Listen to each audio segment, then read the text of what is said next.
Para pemimpin Singapura dan Vietnam akan membincangkan peluang-peluang lanjut dalam perniagaan dengan taman-taman perusahaan secara usaha sama dijangka memainkan peranan penting. Ia antara agenda lawatan Perdana Menteri Lee Hsien Loong ke Vietnam. Beliau tiba di ibu kota Vietnam Hanoi hari ini menjelang rundingan rasmi esok. Kedatangan Perdana Menteri Lee Hsien Loong disambut mesra para pemimpin dan pegawai pemerintah Vietnam. Lawatan rasmi 3 hari PM Lee ke Hanoi ini dibuat atas undangan Perdana Menteri Pham Minh Chinh. Ini merupakan lawatan balas menyusuli kunjungan PM Chinh ke Singapura pada Februari. Lawatan ini juga bersempena dengan ulang tahun ke-50 hubungan dua hala Singapura-Vietnam. Ia juga menandakan 10 tahun sejak kedua-dua negara menjalinkan kerjasama strategik dalam bidang hubungan politik, keselamatan serta perdagangan dan pelaburan. Antara yang boleh dijangkakan termasuklah perincian mengenai beberapa taman perindustrian secara usaha sama yang merupakan tunggak utama pelibatan Singapura dalam ekonomi Vietnam. Taman-taman terbaharu itu akan menjadi tambahan kepada sejumlah 13 taman perusahaan Vietnam-Singapura di merata negara itu. Sejauh ini, taman perusahaan itu sudah menarik pelaburan sebanyak 18 bilion dolar Amerika dan mewujudkan sekitar 300,000 pekerjaan. Semasa lawatan PM Lee, kedua-dua pihak akan mempertingkatkan perjanjian rangka kerja keterhubungan Singapura-Vietnam. Perjanjian itu akan membuka laluan bagi lebih banyak kerjasama dalam bidang termasuk bakat, daya tenaga, kemampanan dan inovasi.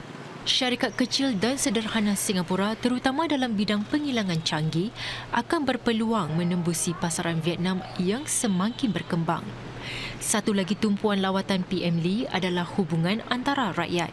Para pemimpin dijadual bertemu dengan ketua-ketua belia dari kedua-dua negara yang mengambil bahagian dalam satu program pertukaran. Pengerusi Parti Kemajuan Singapura PSP Dr. Tan Cheng Bock hari ini secara terbuka menyuarakan sokongannya kepada calon Presiden Tan Kin Lian. Beliau adalah mantan calon Presiden kedua untuk berbuat demikian selepas Encik Tan Jee Sey yang pernah mengasaskan Parti Warga Diutamakan yang sudah pun dibubarkan. Ketiga-tiga mereka pernah bertanding dalam pilihan raya Presiden pada tahun 2011. Mengulas sokongan yang diterimanya daripada dua bekas pesaingnya itu, Encik Tan Kin Lian menyifatkan mereka bertiga sebagai pasukan perpaduan. Dr. Tan Cheng Bock bagaimanapun berkata, beliau menyokong Encik Tan Kin Lian atas dasar peribadi dan bukan sebagai pengerusi PSP. The President will have to appoint 3 people into the council. For me, I am quite clear that the advisors will advise me and they will share the same vision of an effective independent president. They will be excellent candidates into the council. I have not asked for I have not asked them this question yet. Semasa pilihan raya Presiden 2011, pertandingan 4 penjuru itu dimenangi Dr. Tony Tan dengan 35.2% undi. Together, we received 64.8% of the total votes. Dr. Tan lost narrowly to Dr. Tony Tan by less than 0.5%, 0.5% of the total vote. Due to the change of rules, I remain the only one among the 3 of us who qualify for this election. I'm glad that Cheng Bock and Jee Sey have now endorsed my campaign. Mengulas perkembangan itu, seorang lagi calon pilihan raya Presiden, Ng Kok Song membidas hebat perkembangan ini sebagai suatu perkembangan membimbangkan serta mempolitikkan pilihan raya Presiden. Bercakap kepada media semasa menemui orang ramai di kawasan Chinatown, Encik Ng menggesa rakyat Singapura supaya jangan keliru berhubung perbezaan antara pilihan raya Presiden dengan pilihan raya umum. Beliau menuduh Encik Tan Kin Lian sebagai mengheret pilihan raya Presiden ke kancah politik murahan. Several leaders from several opposition parties ganging up to endorse Mr. Tan Kee Lian.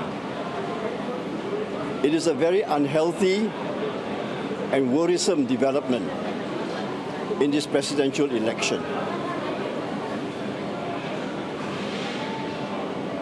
The people concerned are confusing the people of Singapore, confusing between a presidential election and a general election. The presidential election is about unifying the people of Singapore. The president should be a unifying force to bring the people of Singapore together. But what happened today is polarization. Polarization between some members of the opposition and the government.